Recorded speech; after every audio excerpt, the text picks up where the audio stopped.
Mãi tình vào để rồi nhăn lấy hết dài khờ. Bên em giờ đã ổn hơn chưa? Anh vẫn vậy, sớm nắng chiều mưa. Và phải như mình vẫn còn như lúc đầu. Chẳng quan trọng những thứ san giàu. Môi nói cười cười che giấu đi nỗi đau. Về không gian mới em sẽ sống thế nào? Anh khóc khi anh nhận ra nước mắt rơi vì lúc buồn. Anh khóc khi anh nhận ra ôm nỗi nhớ sâu lại để khỏe tồn. Hai bàn tay chờ che từ lúc em chưa trưởng thành. Nay em lớn hơn nhiều rồi quay lưng bỏ mặt anh.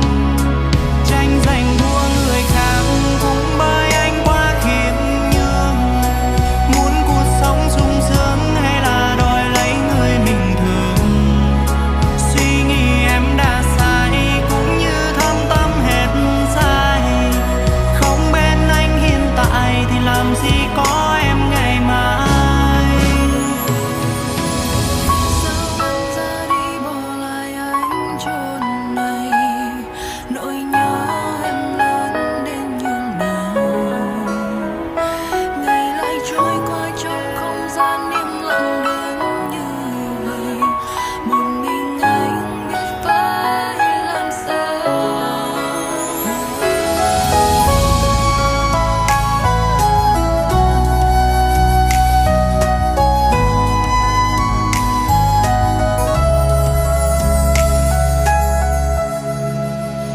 Và phải như mình vẫn còn như lúc đầu.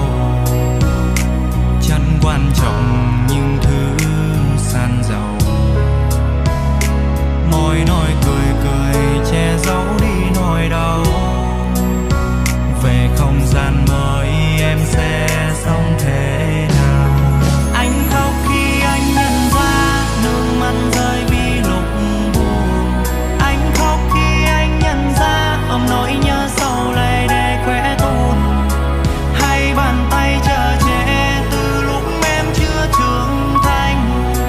Nay em lớn hơn nhiều rồi quay lưng bỏ mặt anh. Tranh giành đua người khác cũng bởi anh quá khiêm nhường.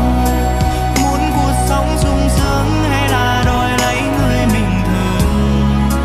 Suy nghĩ em đã sai cũng như thâm tâm hết sai. Không bên anh hiện tại thì làm gì có em ngày mai. Anh khóc khi anh nhận ra nước mắt rơi vì lúc buồn. Anh khóc khi anh nhận ra ôm nỗi nhớ sâu lại để khỏe tồn.